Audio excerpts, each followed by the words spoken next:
La Navidad es, para gran parte del mundo, una época mágica. Las calles de muchas ciudades del mundo se iluminan y muchos lugares se llenan de colores y objetos típicos. Y el ambiente festivo se mezcla con el típico invierno que vemos en las películas del hemisferio norte. Mientras que por acá en el sur nos morimos de calor. Todos los meses de diciembre vuelven esas comidas tradicionales que no discriminan ni el norte ni el sur, ni el frío ni el calor. Durante este periodo es como si la vida fuese un poco más lenta, más liviana, más feliz. Se puede sentir mucho más la unión y la armonía en general, independientemente de en qué creas. Sin embargo, la Navidad, como la conocemos, no siempre fue así. El origen real viene de personas que no eran ni cristianas ni de ninguna religión monoteísta. De hecho, la historia real es todo lo contrario a lo que conocemos hoy. Es una historia muy oscura que viene gracias a los desbordes sociales, los excesos y los sacrificios.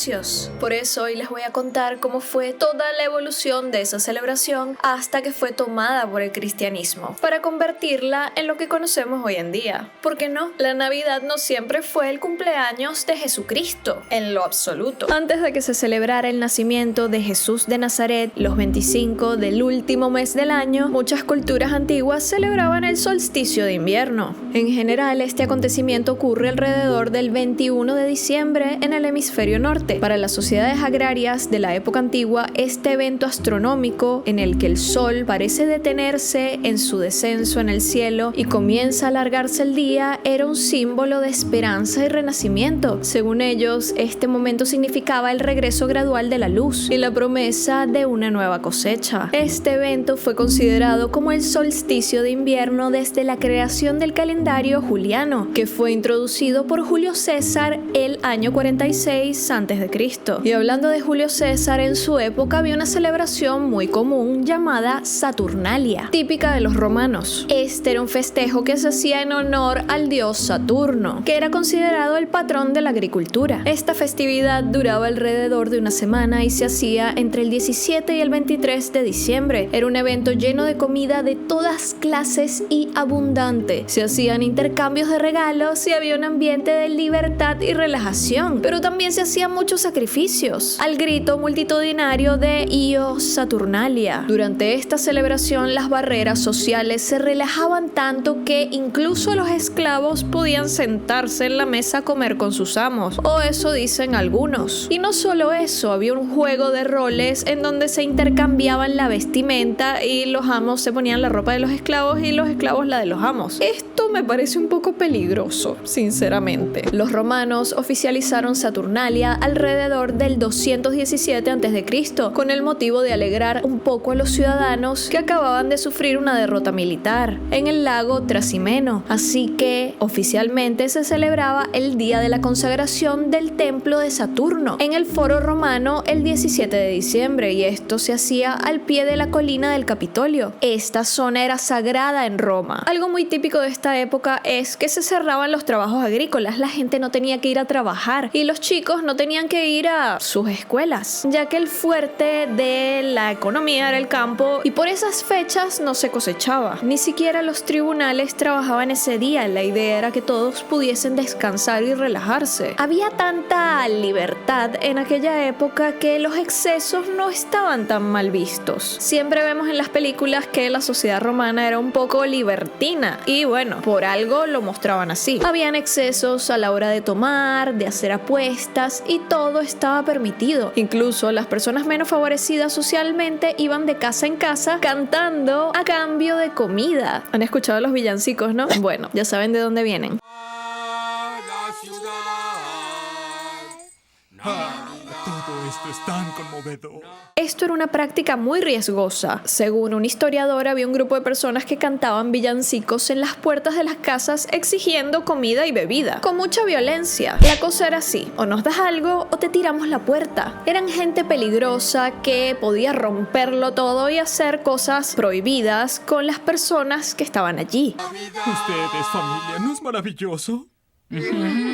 ya que en estas fechas el control era prácticamente nulo. Saturnalia era un desastre y terminó eliminándose del calendario juliano. Pero más allá de eso, muchas de las tradiciones que habían en esta celebración se terminaron adoptando en otros festejos europeos, más adelante en la Europa occidental de la Edad Media, y después en lo que sería la Navidad en el siglo XVIII. Pero esta no era la única celebración de los romanos que se parecía a nuestra Navidad, o nuestra Navidad se parece a su Saturnalia. También celebraban otro evento el día 25. Ese día celebraban Juvenalia. Muy creativos con los nombres no eran. Y ustedes se preguntarán ¿qué es eso? Bueno, como su nombre lo indica, era la celebración de la juventud, algo así como el Día del Niño. Y además le rendían culto al dios Sol, llamado Mitra, que según ellos ese día cumplía años. ¿Están viendo las similitudes? Esta celebración junto a la del Sol Invictus era como una especie de continuación de la Saturnalia. Se hacía todos los 25 de diciembre del calendario juliano, y para los romanos esta festividad significaba el renacimiento del sol y el triunfo de la luz sobre la oscuridad. Este significado se trasladaría a lo que representa hoy la imagen de Jesucristo, quien es considerado como la luz del mundo según el cristianismo. La cosa es que esta fiesta estaba en su auge, se veía bastante divertida y algunos cristianos se acercaban a celebrarla también, porque al final el cristianismo era una religión medio nueva. Primero vino lo anterior, así que era lógico que fueran arrastrando tradiciones de sus antepasados. En la noche del 24 de diciembre, varias de estas familias se reunían con los paganos para comer juntos y aprovechaban esta ocasión para vestirse elegantemente. Una vez reunidos, se ponían a cantar, esperando así que llegara ese amanecer tan especial. El solsticio de invierno también se celebraba en otras partes de Europa, en las que el invierno era mucho más fuerte. Mientras tanto, los pueblos germanos y los nórdicos celebraban Yule o Yule. Seguramente lo han visto en internet. Que de ahí viene lo del árbol de Navidad. En esta celebración se encendían hogueras y se decoraban árboles dentro de la casa, como símbolo de esperanza ante la oscuridad del invierno. Como vemos históricamente, el mundo es team verano.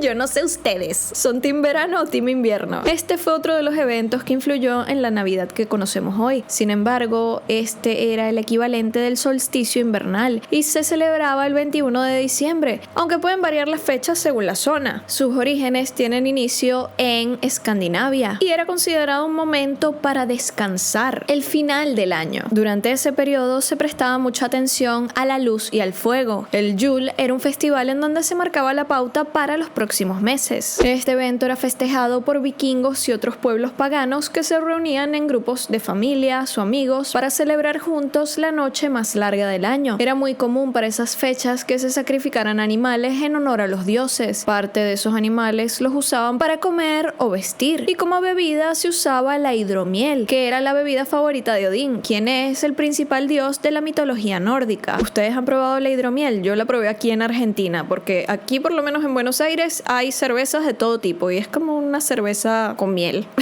básicamente. Durante esta celebración se traía un árbol adentro de la casa que simbolizaba el árbol de la vida, y para eso utilizaban un fresno que luego de comer se quemaba. Un poco peligroso, a mi parecer. Las personas se ponían alrededor del fuego que se supone que espantaba a los malos espíritus para asegurar la fertilidad de los campos y la cosecha. Durante Yule se decía que Odín lideraba la caza salvaje, un fenómeno sobrenatural en donde un grupo de espíritus guerreros caídos y valquirias atravesaban los cielos nocturnos. Odín, como líder, montaba su caballo de 8 patas, Sleipnir, que se decía que buscaba almas presagiando cambios, muertes o bendiciones. La caza salvaje generaba tanto temor como reverencia. Los humanos podían dejar ofrendas para evitar atraer la ira de Odín o para pedir sus favores. Como maestro de la magia y conocedor de los secretos de la vida, Odín personificaba el renacimiento y la renovación que Yule simboliza. Algunas tradiciones lo asocian con con la práctica de dar regalos, un rol similar al de la figura de Santa Claus. Se dice que Odín visitaba los hogares recompensando a los dignos y observando a los desobedientes. Pero no todo era festividad en Yule, también los hombres se medían la valentía peleándose entre ellos y poniéndose retos. Esto podía incluir enfrentamientos físicos, demostraciones de habilidad en combate o resistencia a condiciones difíciles. Y aunque algunos creen que sí, nadie se metía en el fuego. Eso es más un mito moderno. Ahora, Yule tiene algo bastante interesante y es que se parece un poco a Halloween. Es como si hubiesen mezclado Navidad y Halloween en la misma celebración. Porque miren esto, durante Yule se creía que el velo entre el mundo de los vivos y los muertos era más delgado, y Odín, como dios que regía el Valhalla y el inframundo, tenía un papel esencial en la comunicación con los espíritus. Los rituales de Yule podían incluir invocaciones a Odín para que guiara a los difuntos y protegiera a los vivos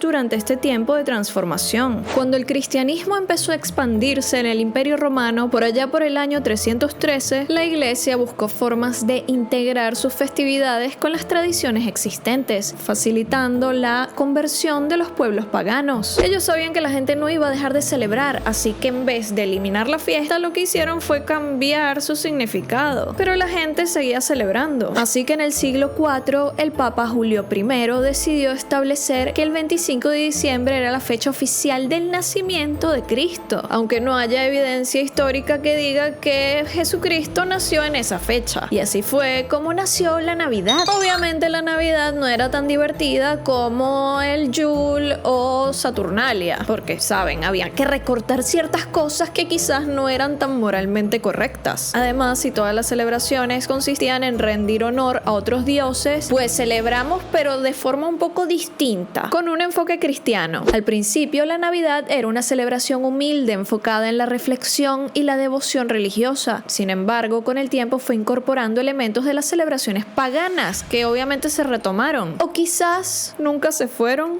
No sé, digo, capaz de la puerta para afuera sí, pero de la puerta para adentro es otra historia. Así que con el tiempo empezaron a reaparecer estas decoraciones paganas y el intercambio de regalos, todas esas cosas que hacen que la Navidad sea divertida, y obviamente las reuniones familiares. Algo que sí incluyó el cristianismo, que fue nuevo, fue el pesebre, la representación del nacimiento de Jesús. Quizás hoy en día no se haga en todas las casas, pero por ejemplo en la mía desde pequeña siempre había un pesebre y era demasiado divertido porque en verdad es como hacer una maqueta para ponerle muñequitos. En su casa hacían pesebre. Su origen se remonta al momento en el que el Papa Sixto III mandó a construir un pesebre en Roma en el año 400 después de Cristo. El objetivo era simple, mostrar la historia del nacimiento de Jesús. Fue a partir del siglo XVIII cuando se empezaron a hacer versiones de todo tipo con diferentes estructuras. En casi todos los países se adoptó rápido esta tradición. En casi todos menos en Gran Bretaña. Y obviamente en los países que no creían en el cristianismo tampoco. Java, Navidad, Java. Según dicen, esto puede ser porque en la Inglaterra medieval la Navidad significaba una celebración excesiva y los ingleses de aquel entonces ya tenían un festejo que duraba 12 días y se hacía hasta el 6 de enero. El término Navidad se registra por primera vez en el año 1038, lo que significaba Misa de Cristo en este país. El nacimiento de Cristo era celebrado con desfiles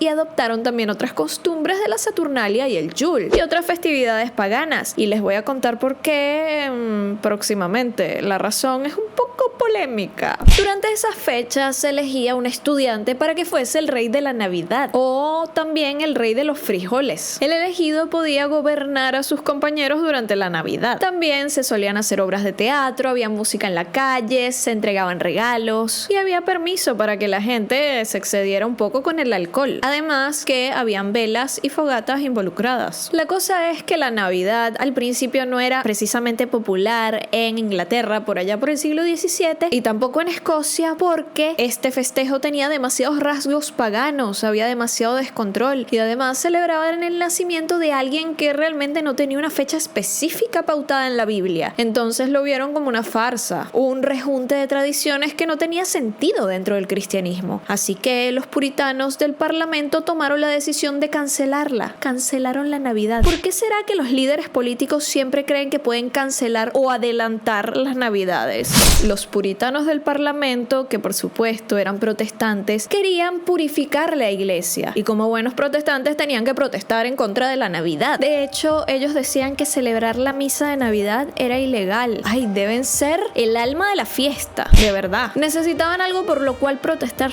básicamente. Este conflicto derivó en una guerra civil, así como lo escucharon. Las personas exigían el regreso inmediato de las fiestas. A mí no me vas a quitar mi Navidad. Y recién en el año 1660, cuando Carlos II se convirtió en rey, se derogó esta prohibición, aunque la Navidad mantuvo ciertas modificaciones. Hemos visto en muchas películas, sobre todo las de Estados Unidos, este momento en donde de repente una chica se para abajo del muérdago y eso significa que el amor de su vida la tiene que besar. ¿De dónde salió esto? Bueno, al parecer este ritual tan romántico fue inventado por los ingleses en el siglo XVIII. Lo que hacían ellos era decorar la planta, el muérdago, con lazos y los colgaban en el techo. La tradición decía que una chica, tengamos en cuenta el contexto, debía colocarse debajo del muérdago para recibir el beso de los chicos que pasaran por ahí, o sea, cualquiera. La intención no importaba, ya fuese por amistad o porque de verdad hubiese algún interés romántico, ella no podía rechazar a nadie. Por suerte esto cambió y el muérdago se utiliza más que todo el día 24 y lo utilizan las parejas, o sea, la gente que de verdad sí está interesada, personas enamoradas, con el fin de darle más fuerza a esa unión, aunque en verdad su origen es cero romántico. Al parecer, los líderes religiosos de Inglaterra lo prohibieron porque esta tradición venía de los druidas, que practicaban la religión celta. Ellos consideraban el muérdago un símbolo de amistad. ¿Qué tenía de malo la amistad? Un tiempo después, en el Reino Unido, la Catedral Minster de York comenzó una tradición particular. Se trataba de un servicio que ofrecían en cada invierno, en donde los delincuentes de la ciudad iban con una rama de muérdago al lugar para que se les perdonaran sus delitos. Era mejor la idea de los druidas, ¿no? Digo yo. Con este servicio de perdón de los delitos se declaraba la libertad pública, el perdón y la liberación de toda persona considerada inferior en la sociedad por sus crímenes. Y todavía en la actualidad se utiliza poner muérdago en algunas iglesias. Yo jamás vi eso, ¿ustedes lo vieron? Quizás sea más por allá, en Europa. Si bien la Navidad fue tomando forma gracias al cristianismo, vimos que en el siglo XIX hubo un resurgimiento. Este resurgimiento fue gracias a la época victoriana. En realidad, gracias a la farándula de la época victoriana. Ustedes saben que la realeza eran los famosos de antes y todo el mundo quería imitar a la familia real. Eran como los influencers originales. En Inglaterra, la reina Victoria y el príncipe Alberto popularizaron muchas de las tradiciones que asociamos hoy con la Navidad. Por ejemplo, el árbol navideño y las tarjetas de felicitaciones. Aunque como les dije, el árbol de Navidad viene de la tradición alemana o nórdica de meter un árbol a la casa, fueron la reina y el príncipe quienes en los años 1840 y 1850 lo popularizaron en Gran Bretaña. A ver, yo no sé si saben, el chisme en realidad es que la realeza inglesa viene de Alemania. Obviamente esto es algo que a ellos no les gusta decir. Lo aceptan porque obviamente hay libros de historia, pero no les encanta decir que vienen de Alemania por todo el tema de la gente con N, ¿saben? Que odiaba a los judíos y a los negros. Así que como ven, la influencia de la reina Victoria no solo fue arquitectónica, con esas casas espectaculares llamadas victorianas, sino que también influyó en nuestras navidades. Eso es una verdadera influencer, porque es que llegó a cada rincón del mundo. Mis respetos, señora, en el más allá. Quien no tuvo tanto reconocimiento igual fue su mamá, porque obviamente era alemana y de ahí venía la tradición. Sin embargo, aunque los alemanes traían un árbol, no necesariamente era una tradición en la antigüedad decorarlo, por lo menos entre los británicos, hasta que en el año 1848 se publicó un dibujo de la familia real celebrando la Navidad en el castillo de Windsor, alrededor de un árbol decorado. Esta publicación estuvo a cargo del Illustrated London News, la primera revista ilustrada del mundo. En la ilustración se detallaba el árbol decorado con velas, dulces y adornos. La realidad es que decorar con velas es un poco peligroso peligroso.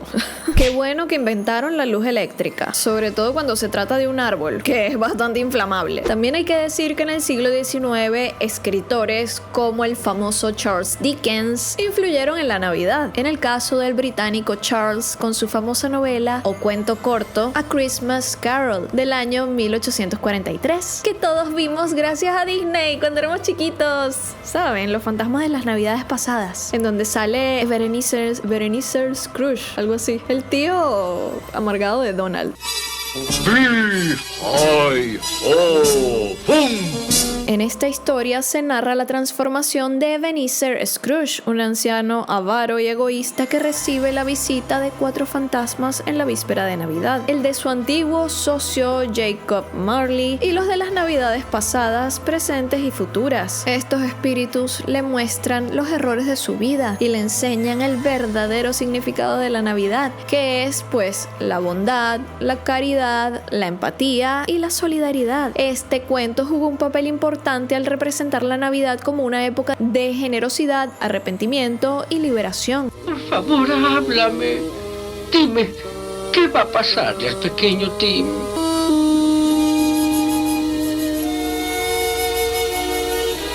La famosa ilustración de la familia real llegó unos años después a América. Cuando digo América, Estados Unidos. Pero en este país decidieron omitir algunos detalles. Por ejemplo, a la reina Victoria le quitaron la tiara, la corona de reina, porque bueno, me imagino que como ellos se habían liberado de Inglaterra, pues lo que sí me pareció raro es que le borraron el bigote al príncipe Alberto. O sea, ¿qué tenía el bigote que ver? Bueno, según ellos así era más americano, estadounidense. Y fue, según ellos, que gracias a estas dos decisiones estéticas que pudieron hacer la Navidad un poco más suya, por así decirlo. Otros escritores y poetas de Occidente contribuyeron en la Navidad, por lo menos en su versión moderna. Clement Clark Moore, profesor de literatura griega y oriental, escribió A Visit from St. Nicholas, mejor conocido como It Was the Night Before Christmas o La Noche Antes de Navidad, y fue donde se definió la figura de Santa Claus como un hombre alegre, barbudo y barrigón, de barba blanca. Santa Claus se inspiraba en San Nicolás, un obispo cristiano que después fue convertido en santo, que era conocido por su bondad y generosidad con los niños. Antes de ser considerado santo, Nicolás de Bari era un obispo de origen turco que nació aproximadamente en el año 280 después de Cristo. San Nicolás, como fue llamado tiempo después, se encargó de regalar toda su riqueza y se enfocaba en ayudar a los pobres y enfermos mientras viajaba por los campos. Todos en su pueblo hablaban de su santidad. Incluso un grupo de marineros aseguró que fueron salvados por él cuando estaban en medio del mar, mientras había una tormenta terrible, y empezaron a orarle a San Nicolás. Por todas las cosas que hacía, es que fue considerado el protector de los niños, los marineros y los viajeros. ¿Quién diría que Santa Claus era el protector de los marineros? O sea, no Santa Claus, pues, pero tomando en cuenta que viene de ahí. Pero a ver, no fue él la única inspiración de Moore para crear a Santa Claus. También se inspiró en una versión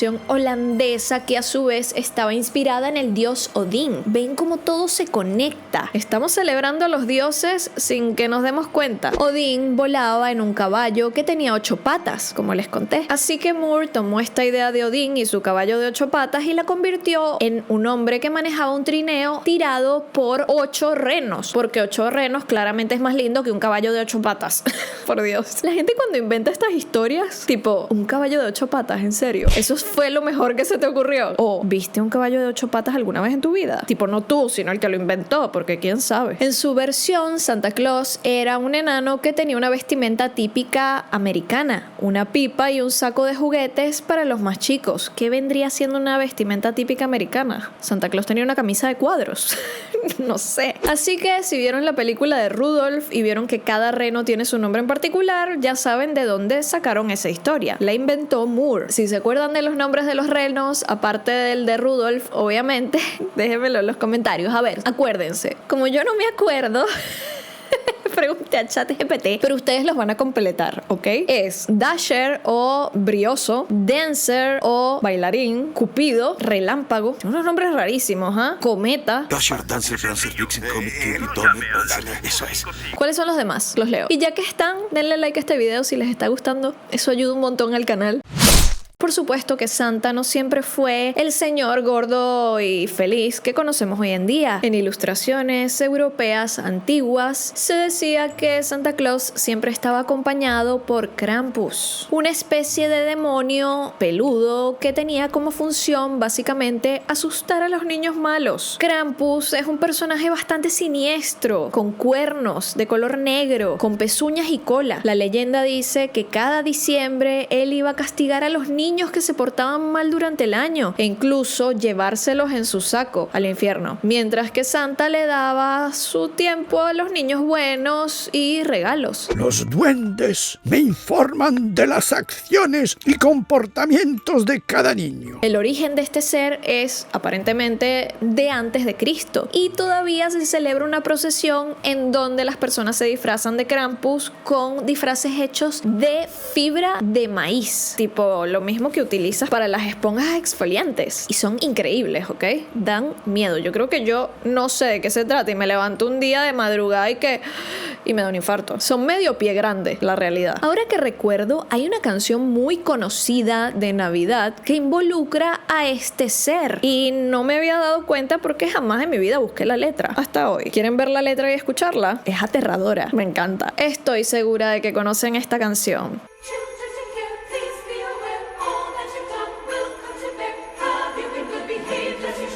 La letra dice cosas como que tienes que correr, esconderte. Esta Navidad estás perdido. Hay alguien vigilándote. ¡Qué miedo! En su defensa, esta canción siempre me sonó tétrica. Lo único que tiene de navideño es el cascabel. Suena como la canción que va a sonar en el apocalipsis. Y hablando de canciones de Navidad, el clásico Jingle Bell Rock, que lo escuchamos todas las Navidades, junto con All I Want for Christmas Is You de Mariah Carey.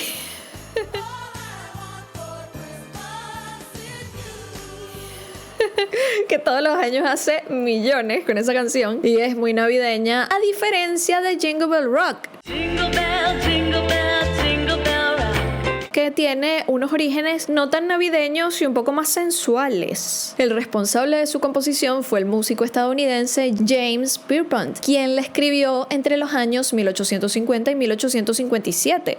Y el nombre original era Engelbert's y el nombre original es larguísimo, impronunciable y en español significa cascabeles o un caballo tirando del trineo. Okay. La cosa es que el otro día, escuchando un podcast, una persona estaba interpretando el significado de esta canción y diciendo que no era para nada navideña, que de hecho habla de cosas sensuales. Según él, por esas épocas, como la gente no podía salir sin un chaperón, o sea, un hombre y una mujer jóvenes no podían salir sin alguien que los vigilara para que no hicieran nada inmoral, la gente utilizaba la excusa de pasear en trineo, ¿saben?, para hacer cosas. Entonces detenían el caballo, volteaban el trineo y atrás del trineo hacían sus cosas, mientras la gente no los veía porque estaban ocultos atrás del trineo. Tomando en cuenta que si vas a conducir un trineo, probablemente estés en un campo muy grande. No tendría por qué pasar tanta gente. La cosa es que les daba la excusa de poder hacer todo esto a la luz del día. Lean la letra y me dicen si le encuentran ese mismo significado, ¿sí?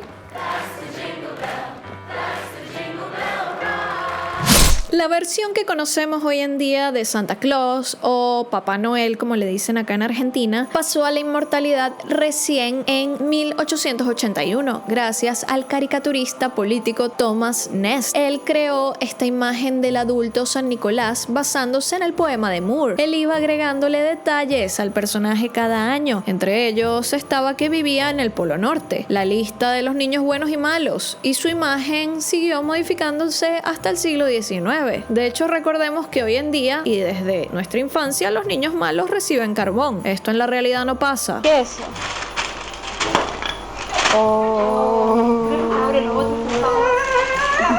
Pero mejor eso que te venga a buscar Krampus, ¿no? ¡Qué miedo! Y las luces del árbol de Navidad obviamente nacieron por la necesidad de reemplazar las velas y porque surgió la luz eléctrica. ¿Quién quiere tener un árbol en la sala de su casa que puede prenderse en fuego en cualquier momento? Nadie. Así que poco antes que comenzara el nuevo siglo, el 20, fue Edward Johnson el encargado de darle vida a un objeto clásico de la Navidad. Él creó 80 focos pequeños en color rojo, blanco y azul. ¿Saben? Los foquitos de Navidad. Y también los colores de Estados Unidos. Él utilizó estos focos para iluminar su casa de Nueva York el día 22 de diciembre del año 1882. Este fue el primer día que la gente pudo ver un árbol decorado con luz eléctrica. Todo un visionario. Gracias a esta creación, la empresa General Electric, que es un poco famosa por robar inventos, tomó la idea y la comercializó, haciéndose cada vez más popular año tras año. Por ese entonces, los estadounidenses empezaron a aceptar la idea de la Navidad. Y no solo eso, también le cambiaron la fachada del festival excesivo, transformándola en una celebración más familiar, algo más conservador. La idea era centrarse en encontrar la paz y abrazar la nostalgia. Tengamos en cuenta que a principios del siglo el contexto de Estados Unidos era el de un país muy agitado. En él había mucho desempleo. Así que las pandillas hacían de las suyas precisamente en Navidad, en donde no había demasiado control. Así que gracias a la Navidad, luego de un asalto navideño, se creó la primera fuerza policial de la ciudad de Nueva York. Así como lo escuchan, todo gracias a una Navidad caótica.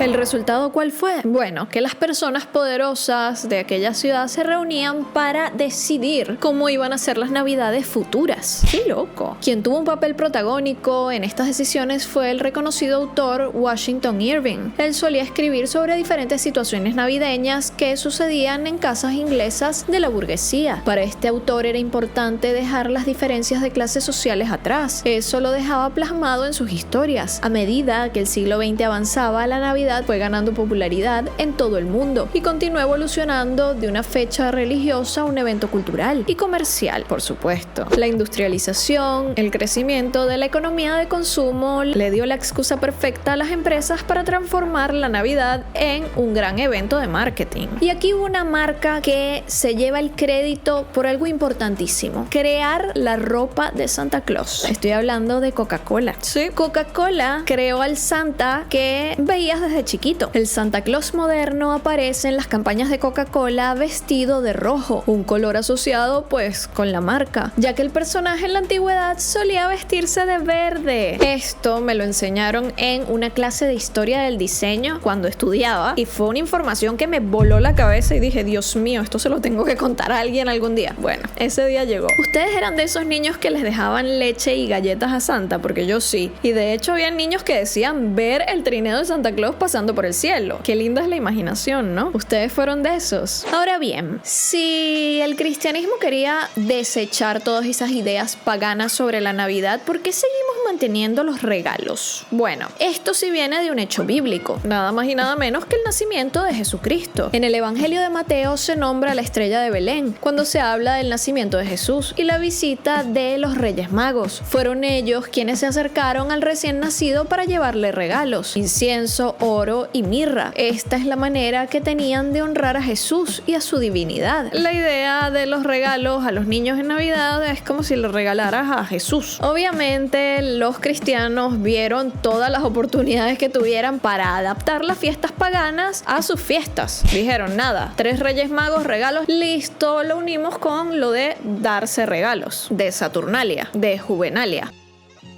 En la actualidad, la Navidad es la época de mayor consumo del año. Las familias se reúnen, decoran la casa, muchos hasta las pintan, la llenan de decoraciones, comidas especiales y las familias se reencuentran. Así que las tiendas se empezaron a dar cuenta de que diciembre es el mes más rentable. Esta idea se intensificó gracias a la publicidad y el marketing, que promovía la idea de que era la época perfecta para demostrar tu amor con regalos. Otra de las historias que nos vendieron como algo hermoso es la del cascanueces, que probablemente probablemente conozcan o por el ballet o por la peli de Barbie que vimos cuando éramos chiquitos. Que si no te sabes la historia de Barbie, te dejo un video linkeado por acá. La trama del cascanueces se ha adaptado muchas veces en ballet del cuento de E.T.A. Hoffmann. La historia se desarrolla la noche de la Navidad en la casa de los Stahlbaum. La pequeña Clara recibe como regalo de Navidad un cascanueces con forma de soldado. Durante la noche el juguete cobra vida junto a otros, enfrentándose al terrible Rey Ratón y su ejército. Tras la victoria del cascanueces, Clara es transportada a un reino mágico, secuestrada. El reino mágico era el país de los dulces, en donde puede ver danzas en distintos lugares. En el cuento original de E.T.A. Hoffmann, el cascanueces y el rey de los ratones, y en la mayoría de las adaptaciones, Clara en realidad no está destinada a enamorarse del príncipe, pero sí hay una relación afectiva rara, simbólica con el cascanueces. La cosa es que en la versión original el cascanueces es un príncipe encantado, tipo la bestia en La Bella y la Bestia. Después de que Clara lo ayuda a romper el hechizo venciendo al rey ratón, él la lleva a su reino mágico y como recompensa le ofrece convertirse en la reina de este mundo. Lo polémico es que se supone que Clara tiene 7 años y para ser reina te tienes que casar con el rey, ¿no? Así que ¿qué les puedo decir? Raris los cuentos de Navidad. Entre otras tradiciones, una muy popular es colgar medias o calcetines en la chimenea y bueno, dejarle leche y galletas a Santa como un agradecimiento por su tiempo y los regalos que te va a dar. La realidad es que esta última tradición se popularizó gracias a la Gran Depresión, una gran crisis económica mundial que tuvo origen en Estados Unidos en 1929. Quienes eran padres adultos en ese entonces querían enseñarle valores a sus hijos, valores que tuviesen en cuenta el sentimiento de agradecimiento a pesar de la situación que estaban atravesando. La idea era agradecer, no solo recibir. En cuanto a la costumbre de llenar las medias con golosinas, esa tiene su origen en una historia medio turbia que hace foco en la pobreza y la enfermedad. La cosa es que Santa Claus supuestamente se conmovió al escuchar a un señor muy preocupado porque no tenía dinero para pagar la dote de ninguna de sus hijas. ¿Qué es una dote? La suma de dinero que das a el novio cuando se casa con tu hija para ayudarlo a mantenerla. Eso les impedía poder casarse, por lo que la única manera que tenían de conseguir dinero era ser mujeres de la noche.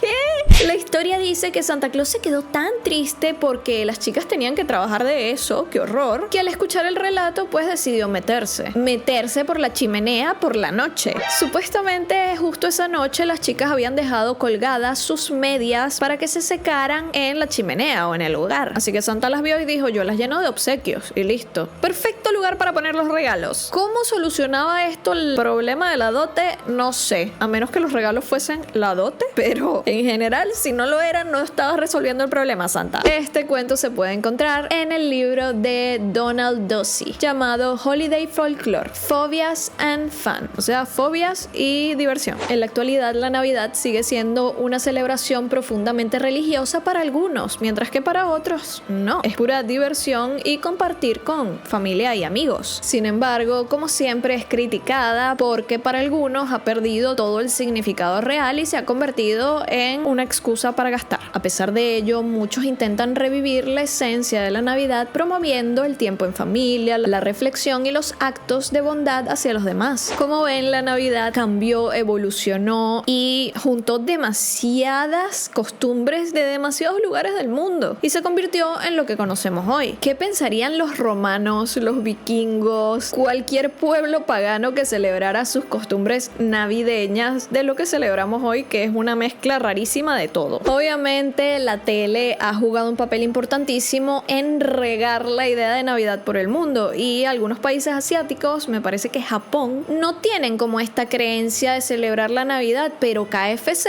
les ofrece una cena navideña con pollo y mucha gente va a KFC a celebrar la Navidad. Me parece buen plan. Obviamente es una época en donde se le da mucha importancia a la unión familiar, pero recordemos que no todo el mundo tiene familia y puede llegar a ser una época época muy triste para muchas personas. Así que es una época especial para demostrarle a la gente que quieres que siempre va a tener un lugar en tu mesa e invitar a pasar la Navidad a aquellos que no son tu familia de sangre, pero se sienten como familia. En un mundo tan cambiante, la Navidad sigue siendo un evento que nos da estabilidad, un evento que va a estar allí año tras año, recordándonos que el verdadero significado de la Navidad es la búsqueda de conexión. ¿Y tú? ¿Cómo celebras la Navidad? ¿Te importa? ¿La celebras con tu familia, con tus amigos o solo? Te leo en los comentarios. Espero que les haya gustado este especial de Navidad. Espero que les haya dicho algo que no supieran. ¿Cuál fue la parte de la historia que más les llamó la atención? Para mí fue la parte de Krampus. La verdad, me parece loquísimo y me parece un personaje muy llamativo, precisamente porque vi la procesión y fue como wow, increíbles los trajes, parecen de verdad. Si les gusta este canal, recuerden que la mejor manera de apoyarlo es darle like, suscribirse, darle click a la campanita, así YouTube les avisa cada vez que subo video nuevo. Porfa, fíjense si están suscritos, que más del 60% de las personas que vienen semana tras semana a ver videos en este canal no están suscritos. Y yo creo que es que uno no se da cuenta, porque como YouTube te sigue mostrando los videos, los suscriptores y los likes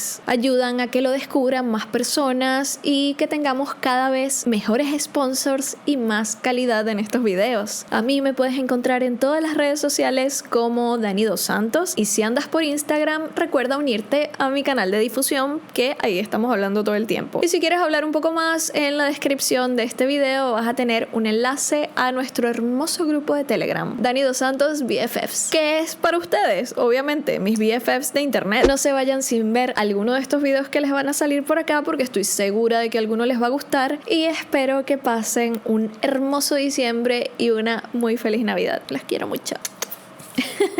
Bye bye. Chao, chis.